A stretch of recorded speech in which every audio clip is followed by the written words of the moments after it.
On today's show, FCA is back in black, our impressions of Honda's new compact crossover, and luxury brands pump up VW's profits. All that and more coming right up on Autoline Daily.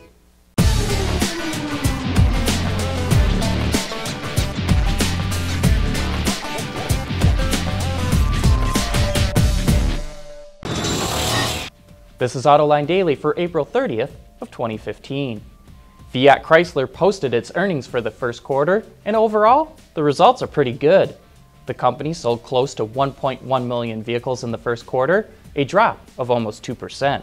But despite the slide in sales, FCA's revenues were up nearly 20%, falling just short of $30 billion. Its earnings before interest and taxes was close to $890 million, a gain of 190%. But most importantly, the automaker's net profit is back in the black, coming in at $103 million. You know, we've told you how important it is for an automaker to have a strong luxury brand in its lineup, and VW has 3 premium brands to pump up its bottom line. The VW Group sold 2.6 million cars in the first quarter, and while Audi, Porsche, and Bentley only account for 443,000 of that, they make up more than half of VW's operating profit. Of the $3.7 billion the group posted in operating profit, the luxury brands accounted for $2.5 billion of that, or 67%. Bentley made more profit than Seat, despite selling 135,000 fewer cars. And this shows why GM is working so hard to turn around Cadillac, and why Ford is now doing the same with Lincoln. You know, normally when an automaker comes out with some pretty lofty, expected fuel economy numbers, we think they'll go down around the time of the vehicle's introduction. Certainly not up. Well, Volvo has certainly turned that convention on its head as it gets ready to launch the all-new XC90. With some tuning to its plug-in hybrid powertrain, the automaker was able to reduce CO2 emissions by nearly 17% to 49 grams per kilometer, which is well ahead of Europe's 2021 goal of 95 grams. Fuel economy also got a shot in the arm and now comes in at 2.1 liters per 100 kilometers, or the equivalent of 112 miles per gallon. Since this is on the much easier Euro test cycle, we expect it to really be around 77 mpg, but that's still pretty darn good. And don't think performance was sacrificed to improve emissions and economy. Horsepower is up slightly, and the 0-60 time has dropped. Look for the all-new XC90 in Volvo showrooms this spring. We'll be back with our impressions of the Honda HR-V right after this. Autoline Daily is brought to you by Borg Warner, Feel Good About Driving, Bridgestone Tires, Your Journey, Our Passion, and by Dow Automotive Systems, breakthrough technologies for lightweight vehicles. We've been dying to tell you about Honda's new HR-V crossover for the last 2 months, but Honda has forced us to sit on the information until today. It's unusual for a car company to embargo information for so long, and we think that has to do with delays at its assembly plant in Mexico. More on that in a moment. Built off the Honda Fit, which is built at the same plant, the HR-V will face off against competitors such as the Chevy Trax, Kia Soul, and soon the Mazda CX-3. It comes in 3 trim levels: LX, EX, and EXL Navi. The base price starts just a shade under 20 grand with a standard 6-speed manual. A CVT is offered for $800, while all-wheel drive adds $1,250, and you can only get it with the CVT. A top-line EXL Navi with the CVT and all-wheel drive starts at $26,720.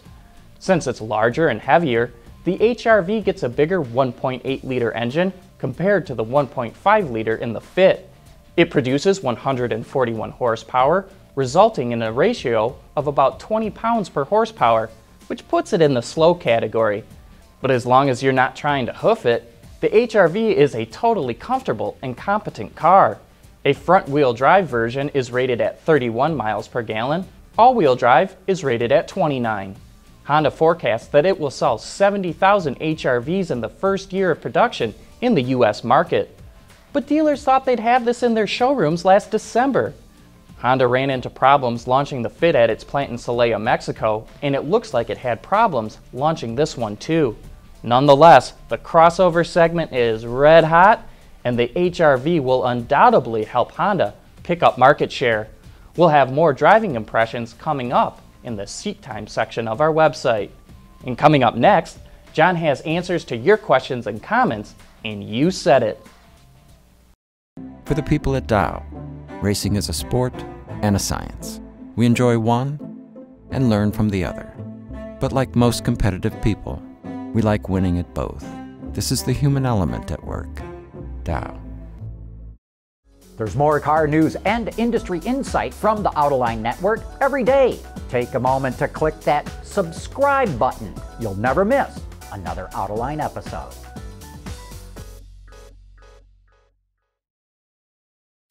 Hello to all of you out there, because now it's time for You Said It. David Gold heard our report that leasing a car is $5,000 cheaper than using Uber for all your transportation and had this to say: many of us would gladly pay $5,000 per year to have productive time to get serious work done while being driven. And Harsha V says, the one thing I think the lease analysis may have missed is parking. In cities like New York, San Francisco, and Chicago, parking a car is not only frustrating, but also expensive. You know, David and Harsha make really good points, and that suggests to me we are going to see more mobility services becoming more popular. Boy, people loved our show, the after-hour show that we had with Sandy Monroe talking about his teardown of the BMW i3. Kevin said, thanks, there is no other show where one can get this kind of info.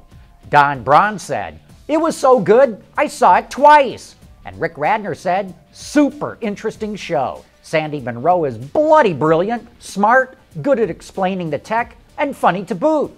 Michael Galvin said, I found it enlightening that none of the Detroit automakers were interested in the report's conclusions. But a lot of you were not that impressed with the Autoline This Week show that we did with Margot Oge, the former EPA director. Mickey Mulder said, since you are an intelligent person, you surely know that CO2 is not a pollutant, regardless of what the politicized EPA reports. John Reed wrote in to say, I was not impressed with this program. Your guest didn't tell us how she has fixed climate change with the money spent so far on climate change. And Joseph said, John, where did you find the communist for your show? Hey, all I can say is you don't have to agree with everyone who comes on our shows. We try to give you a great variety of viewpoints from people who do have enormous influence on the automotive industry. But that's also why we do this You Said It segment. We think it's important to give you a voice in this industry. Hey, be sure to tune into After Hours this afternoon, when our special guest will be Klaus Busse, the head of all interior design at FCA North America. Klaus is one of our favorite guys in the business, so if you have any questions you want answered about where the industry is going with interior design, here is your chance. Anyway, that wraps up today's report. Thank you for watching.